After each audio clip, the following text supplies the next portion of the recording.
Today I'm taking a look at Robin, the adult man wonder. I'm also going to be checking out head swaps, including a couple of your requests of the recent rebirth Tim Drake. Welcome to 5 Points of Articulation. Starting with the packaging, and Robin comes in that extra wide Build-A-Figure box. This time we're collecting to build the Nightmare Bat, the trademark Nightmare Bat I might add. We do get names and logos on the spine, and while the Batman Forever logo is nicely spot varnished, I can't help but notice that they went with their typical black spines for this wave, in contrast to Batman and Robin, which got those very cool movie-specific red spines. On the back we get a picture of the Nightmare Bat, the trademark Nightmare Bat, along with a key of his parts and how to build him. Down here are all the figures in the wave, the pictures being cross-sections from the movie poster. Now where is Dr. Chase Meridian? Small touches like making the spines green would have gone a long way, but isn't necessary. And while this drawing might be a bit goofy, well, so is the movie. For packaging, I'm giving Robin 5 points. Moving on to presentation, Robin stands at just under 7 inches, or just under 17.5 centimeters. As is, and I love this design, except for the bat nipples, of course. And I have to say, McFarlane has done a near perfect job of sculpting it. I was so impressed with the job they did on Chris O'Donnell's face in the Batman and Robin wave, but honestly, this one is even better. A big part of that is due to the paint job and that more natural skin tone. Speaking of paint, there is a little bit of slop on mine, but overall, this is darn near perfect. I particularly appreciate the care and consideration painting his hair. The legs and boots are reused from the Batman and Robin wave, but the boots were close enough to this in Batman Forever that it does make sense. I know this thanks to extensive photos that are available of the original production-made costume. Strictly speaking, the front should have kind of a zipper-like seam running down the middle, but beyond that, the sculpt is pretty spot on. I do think that McFarlane might have went a little overboard with the wrinkles on the gloves. Looking at the official movie belt, and you'll notice a bit of green in there to help that bird symbol pop, whereas here it's just a solid gold piece. That, however, is secondary to my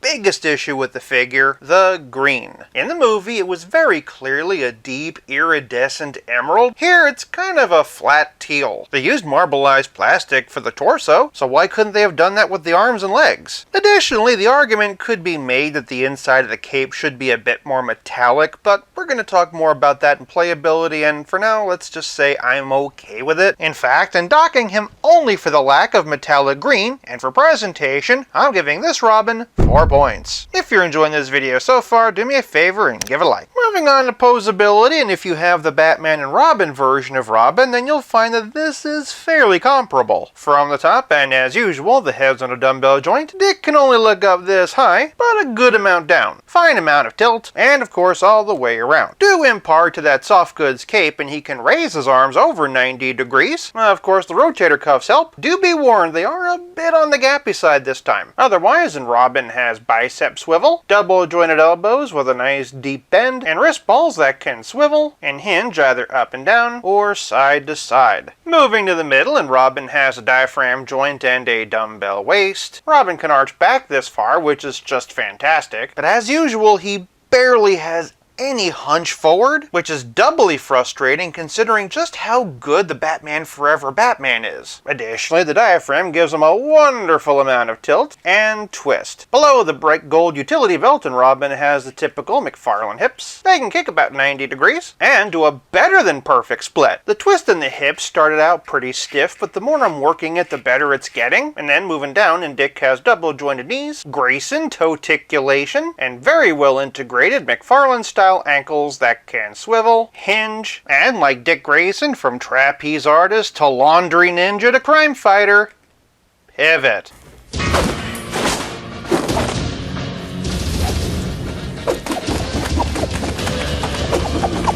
First and foremost, Dick Grayson is an acrobat, so articulation is really important. The only thing holding him back, as is often the case with DC Multiverse, is his inability to hunch forward. For Poseability, I'm giving Robin 4 points. Moving on to Playability, and Robin doesn't come with a whole lot of accessories, but that does kind of make sense. After all, in the movie, we didn't see him use any weapons or anything like that, so the options are kind of slim. Unless, of course, they wanted to give him a gag and a damsel in distress stress capture tube, but if you want a capture tube, you're going to need the capsule from Iron Wing Collectibles. They're the sponsor of today's video. The capsule has a thick acrylic tube, as well as a good sturdy base. It also has this topper. And notice these wire hooks? They are perfect for suspending a variety of different size figures, including Star Wars, Marvel Legends, and for my favorite, it even holds a NECA scale alien xenomorph. As a die-hard alien collector, this is something I've wanted for years.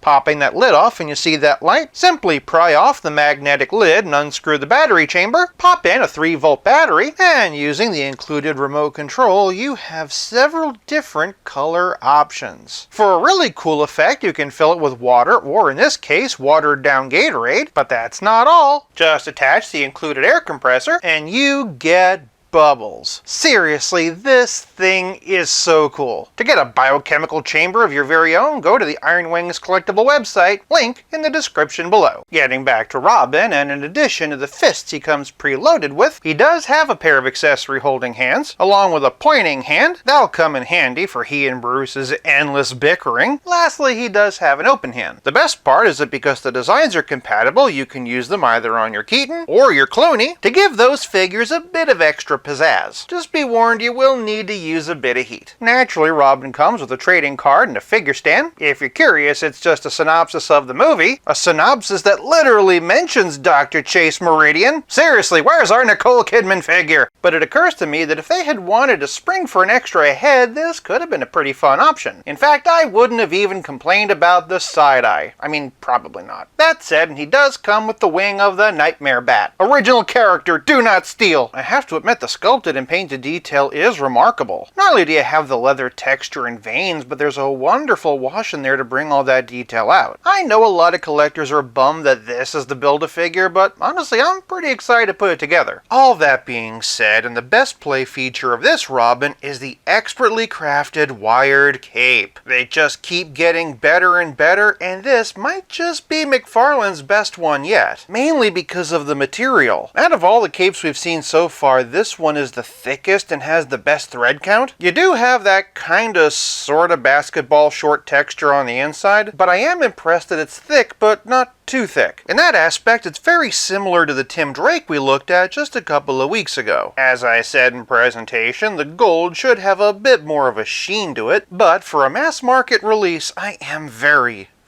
happy. But playability is more than just bat wings and wired capes. It's also about how well your figure plays with others. For the first and most obvious comparison, we've got to bring out Val Kilmer Batman. This is from the movie 6-pack, but just for jollies, and here's George Clooney from the Batman and Robin Mr. Freeze Build-A-Wave. For all you curious customizers out there though, and here we have Keaton from the Ultimate Movie 6-pack and The Flash. Jumping ahead though, and here we have Alicia Silverstone Batgirl, the slippery Poison Ivy, and insert ice pun here. As we await my review of the Batman Forever versions, here we have DC Classic and Arkham City versions of the Riddler, and Aaron Eckhart's version of Two-Face. For those wondering where else this Robin might be able to nest in their collection, here we have Heath Ledger and Mortal Kombat versions of the Joker, Arkham City Penguin to tide us over until McFarlane announces a DeVito version, and Deathstroke from Arkham Origins. For those hoping to customize them into your comic-style Bat family, and here's Red Hood and Batgirl, and for a couple of black and gray versions of Batman, here we have Rebirth and 3 Jokers, and then for a couple of blue and gray options, here we have the SDCC version of Nightfall and Hush. This version's been out for about a year now, but if you'd like to see me do a review of it, let me know in the comments. Lastly, and while we wait for the Batmobile set to ship, here's Robin with the character he had the best chemistry in the movie with, Alfred. For a relative scale comparison, here's Robin with Pizza Spidey and the Spectacular Spider-Man. And as always, here he is with Stealth Iron Man. You know, it's funny how Hasbro managed to make all of my limbs metallic.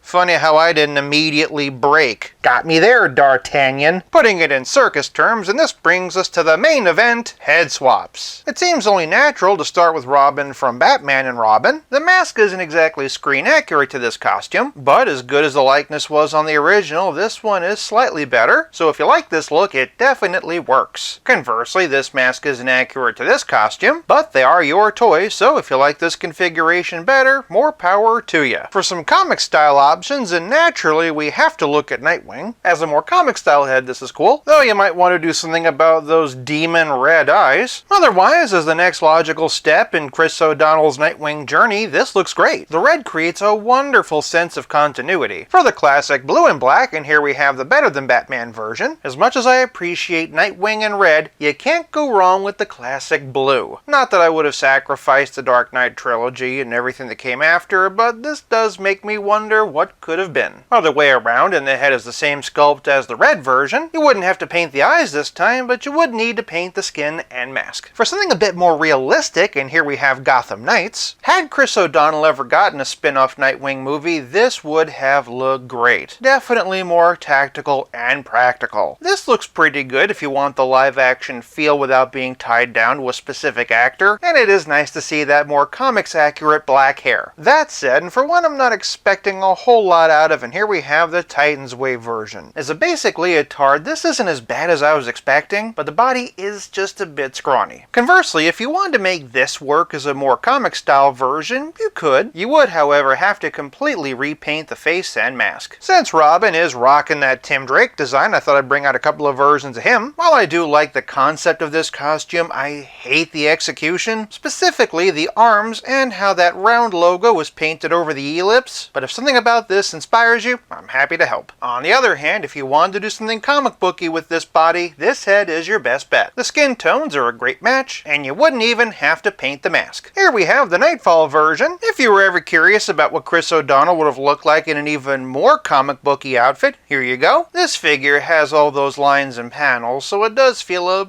bit more realistic. Conversely, if you want to go in your comic book collection, this is a pretty good start. This time the mask doesn't match, but I've got an idea. Now this might just be onto something. Obviously you'd have to do something about the nipples, as well as the mismatched green down here, but overall I'm seeing a lot of potential here. Next up is Gotham Knights. Because of the size difference of the bodies, this looks frankly ridiculous. On the flip side though, this isn't as bad. Again, you get that live action feel without being tied to an actor. I will say the head does sit a bit high. Lastly, and here we have Rebirth, which might be more accurately described as Infinite Frontier. As I suspected, stylistically this is way too much of a clash. Still, I do really like this costume design, and again, if you're looking for a comic version, there is something here. Might be just a bit too cartoony, but that's for you to decide. While I'm here, I did get a request in the comments for a head swap between Tim Drake and the Titans version of Nightwing. The skin tone and color of the mask don't match, but give it a repaint and there is at least a bit more detail in the face. If you were looking for this way, you would need to do a repaint, but I will say the proportions are pretty good. I also got a request for a head swap with Carrie Kelly. And yeah, no. If you like it, good on you, but to my eye, this is just ridiculous. With the movie giving us so few accessory options, I am happy with what we got, most especially the wired cape, but only you can decide if the Nightmare Bat is worth it to you. For me, and for playability, I'm giving this Robin 5 points. This leaves us with nothing left to discuss but the price. Robin and the rest of the Batman Forever wave retails for $24.99. 4 extra hands, a wired cape, and a Build-A-Figure piece, all for the same price as a standard Marvel Legends, is a pretty good deal. And despite my issue with the lack of metallic green, I am much happier with this Robin than I am with this wave's version of Batman. But we'll get there when we get there. For price, I'm giving Robin 5 points, averaging out to a grand total of 4.6 out of 5. For more Robin-related videos, check out one of these, and until next time, play nice and have fun.